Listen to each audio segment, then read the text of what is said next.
Cop sees combat vets live-streaming rare footage. This is a true story. I just wanted to tell you, Officer Brown, you're taking money out of my kids' mouths. Sorry. Or you're taking food out of my kids' mouths. Like I said, we this believe TOS? right now that this is drug proceeds, illicit currency. Well, I'm going to prove to you that it's not. Perfect. Yeah, says it. This is dramatic for no reason. This is also boring. This is sad. This is hard to watch.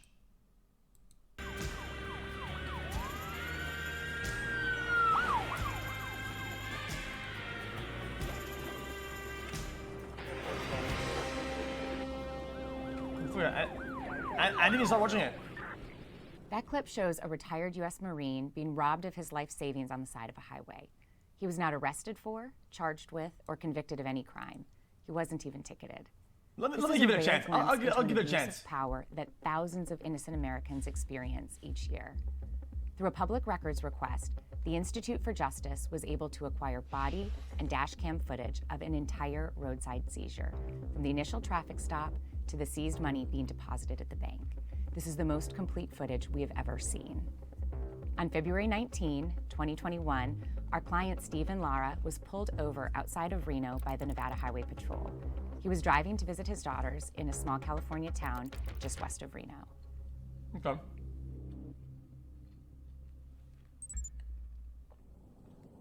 Driver of this vehicle was following that red and the semi-truck was close. Pagman new sub badge. Driving under the speed. Stop him up here in Mustang. Wait, I'm gonna speed limit. Guys, I'm confused, chat. Guys, if he's behind under speed limit. Yeah, you know, initially I thought I was getting pulled over because maybe I had expired tags. I had a rental car. Unfortunately, I had some car trouble, and that was necessary to get a rental car for a short duration for that weekend. I'm doing great. Hey, the reason I'm stopping you, we have a special enforcement campaign going on. We're trying to educate drivers about violations they may not realize they're committing, but we're seeing a big increase in crashes out here. First, applaud you on your driving. You drive great. You're driving really slow. It appears that you're trying to drive safely under the speed limit. I appreciate that. I just want to talk about your following distance, especially around commercial vehicles. The Highway Patrol officer What? seems friendly and reasonable at first, even complimenting Stephen's driving. He orders Stephen to exit his vehicle and starts asking him a series of questions unrelated to why he was pulled over. Police often ask questions like this to see if a suspect's story lines up. You a fighter? Fighter? Wait, his story about what though? Yeah, you got a tap-out shirt on. What kind of story? I got a lot of training. I'm a retired Marine. What do your daughters do, man? Ever been in trouble with law enforcement before? When did you leave? What part of Texas are you thinking of buying a house in? What were you doing for work up there? The officer then explains the real reason he pulled Stephen over. Interview Hey, Ivan. while I'm working on this, let me ask you something, man. This is going to sound kind of weird. Part of my job out here is I do what's called highway interdiction. I look for people that are smuggling contraband through our state, across the country, weapons, humans, drugs, illicit currency, things like that. Anything in the vehicle I should be aware of? Okay.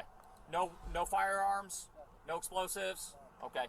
Are there any drugs in the vehicle? Cocaine? I don't do drugs.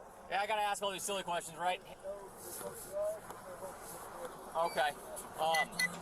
Any large amounts of United States currency in the vehicle? Okay. What's a large amount of U.S. currency to you? Okay. So there's over 10,000 in there? Okay. How much money you got in there? Okay. Fair enough. Fair enough. Would you give me permission to search your vehicle today? That's okay with you? Okay, perfect. Although it's Stephen's right to refuse, he gives the officer permission to search his car. I didn't want to come across as being Yeah, that's fair enough. non-cooperative or combative, so I did what I felt was right, and I was very honest, very forthcoming. I was also very respectful, and I just wanted to make their job as easy as possible so that I could be on my way to spend time with my children. Chat, to me that seems kind of reasonable. I get it, chat. Don't talk to the police, don't do that, don't do that. And I get it, but if you're cordial and there's no problem and you just go through the interaction, it could be in a flash and you're good to go. How are you? Unless... Good. Unless... Hey, can you head out to a traffic stop? Or are you busy on that other stuff on today?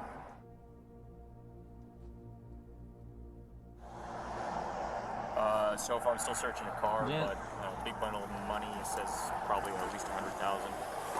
That interaction shows what's at the heart of the officer's interest in Stephen. He knows that even though Stephen did nothing wrong, the DEA will adopt the seizure of his cash and return a portion of the money to the Highway Patrol for the favor of giving them the case. What? Here's how an adoption works. Guys, the DEA. So any money you have is drug money. It can't When be anything state else but or like local sales police of. seize cash, cars, or other property, federal law enforcement takes over the forfeiture. The federal agency does all the work and kicks back up to 80% of the proceeds to the state agency that seized the property. Huh? In Stephen's case, that would mean the DEA would take control of the cash and seek to forfeit it through federal law, ignoring the important limitation. I understand how 100K is worth a lot of money. I understand it. But I'm sure that there's a story or there's an explanation that isn't just, guys, let's give the money to the DEA. Was there any indication that this money was related to drug sales, drug that Nevada law purchase, places drug on anything at all? seizures and forfeitures. In 2019 alone, federal agencies made $334 million in equitable sharing payments to state and local law enforcement agencies. Huh? In this case, the Nevada Highway Patrol stands to gain nearly $70,000 by taking Stephen's money. I think you're a good guy. I'm a good guy. So how much cash is that? About 100 grand. 100 grand. Okay. So, as you know, right, I'm a vet, he's a vet, you're a vet. It's not illegal to carry currency, have currency. Yes, sir, it's not. It does, though, make us ask some questions on why someone has 100,000. I can understand why you don't trust banks, especially in this day and age right now. Stephen keeps his savings Guys, in cash. quick question, Chad. Guys. Let's say this was in Nevada and you went to the casino and you win 100K on the small bet and you take your cash out, right? And you drive your car and you get pulled out at the exit of the fucking strip or whatever. And they could just get all of it and say, yo, dude, that's drug money? Maybe that's uncommon, but as the officer acknowledges, it's not illegal. I have nothing to hide from you. I appreciate that. Give me a few seconds, can I make a couple phone calls, right? The officer first calls his superior. He interrupts that call to speak again with the DEA agent. Are you on your way out here? Oh, This music, though. I'm waiting to hear back from Shane to see if he comes out here. This is a... You have to prove it, though. It's a strange one, but not a strange one. Consented to a search, said there was money up there. We located what he says is $100,000. It's in a Ziploc sandwich baggie.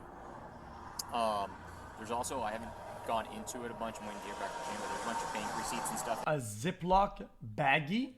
Huh? To show. Is it just a Ziploc bag? This might be Shane. Hold on a second. Yeah, this is Shane. Let me call you back. Yeah, I guess the way he makes it sound like it's drug, though. Around 20 minutes later, the officer's superior, a highway patrol sergeant, is recorded on his body cam chatting with the same DEA agent who apologizes for not being able to make it. No issues. It's too easy to do an adoption. You know, we contacted you, so I think everything's going to be okay. And I'll text you the money count after we get it. It'll probably be a couple hours. Remember, there's still no probable cause to seize Stephen's money. All the officers have is a large amount of cash, and cash is not a crime. But the sergeant isn't giving up. So why the distrust for the banking system? I just don't trust him. Yeah. That's just my reasoning. It's my personal thing. Oh, I'm not And, trying to convince you I one way like- or the other. It's just it's not usual. After questioning Stephen, the sergeant speaks privately with the officer who pulled him over. What are your thoughts, Chris? I'm kind of leaning more towards. It's odd, but It's odd, but it's not packaged it's like not. normal. No, and he's answering the questions. There's receipts here, and I would even like though to put the dog on the currency, man. Okay. The two officers agree that Stephen has been forthcoming and has years' worth of bank receipts showing that he has withdrawn his savings from his The bank dog. accounts. But the sergeant orders the junior officer to put the Chat, dog on I the wonder now. currency. Chat, I wonder, is this a little bit like when they test a thing with the swabs for drugs or whatever? Like the slice amount will alert. I feel like this will alert 100%. Guys, if you have 100K in worth of bills, there's for sure a couple that are gonna flag. The sergeant puts Stephen's money in an open Ziploc bag and throws the open package to the ground on the side of the road, less than 40 yards from Stephen's car. What?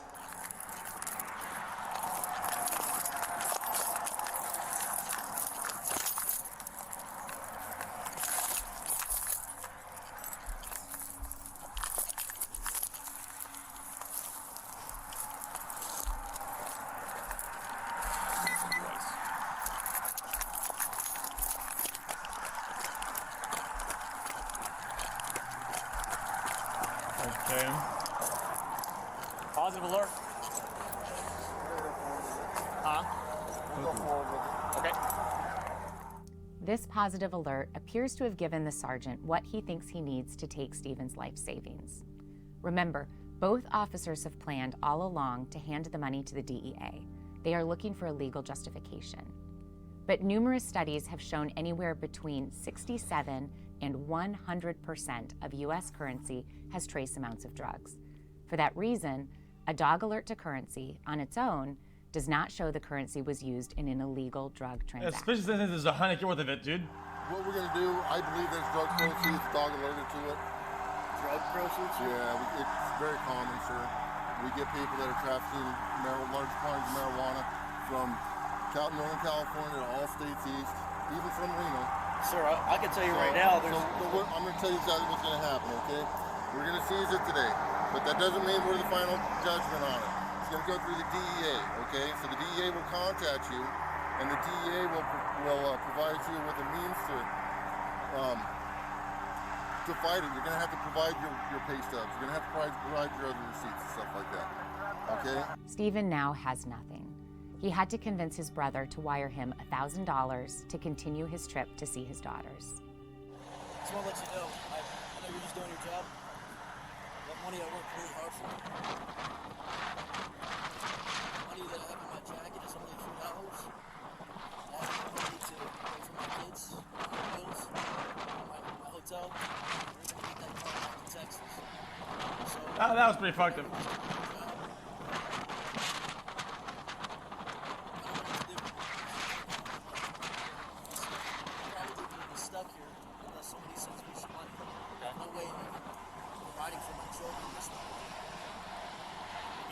Well, you guys say if you go into the casino, you have a receipt, right? But it seems like these guys had no interest in looking for receipts, or he just said, oh, the dog alerted, GG, it's gone. It seems kind of lame.